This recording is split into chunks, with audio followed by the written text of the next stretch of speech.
السلام علیکم ورحمۃ اللہ وبرکاتہ نحمده ونصلي على رسوله الكريم اما بعد فاعوذ باللہ من الشیطان الرجیم بسم اللہ الرحمن الرحیم.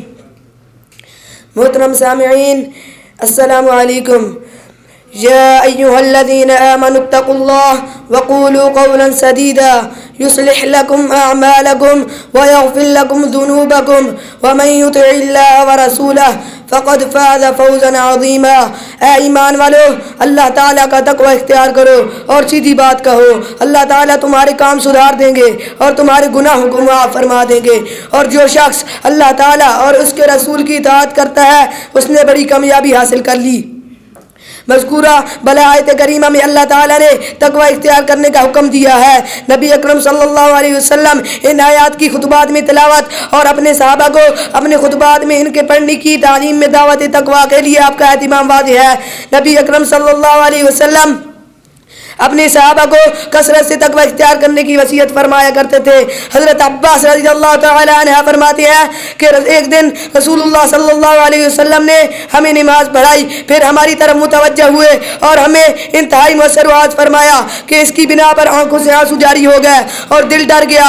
ایک شخص نے عرض کیا، یا رسول اللہ صلی اللہ علیہ وسلم، ایسے معلوم ہوتا ہے کہ یہ کسی الوداع کرنے والے کی نصیحت ہے، آپ ہمیں کس بات کی ذمہ داری سونپتے ہیں؟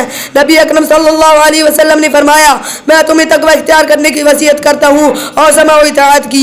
امام ترمذی نے حضرت ابو امامہ رضی اللہ تعالی عنہ سے روایت نقل کی ہے کہ انہوں نے بیان کیا کہ میں نے رسول اللہ صلی اللہ علیہ وسلم کو حجۃ الوداع میں خطبہ ارشاد فرماتے ہوئے سنا کہ رسول اللہ صلی اللہ علیہ وسلم نے ارشاد فرمایا، تم اپنے رب اللہ تعالیٰ کا تقوی اختیار کرو، ایک دن کی 5 نمازیں پڑھو، 1 مہینے کے روزے رکھو اور اپنے مالوں میں سے زکوٰۃ ادا کرو اور اپنے امیر کی اطاعت کرو اور اپنے رب کی جنت میں داخل ہو جاؤ.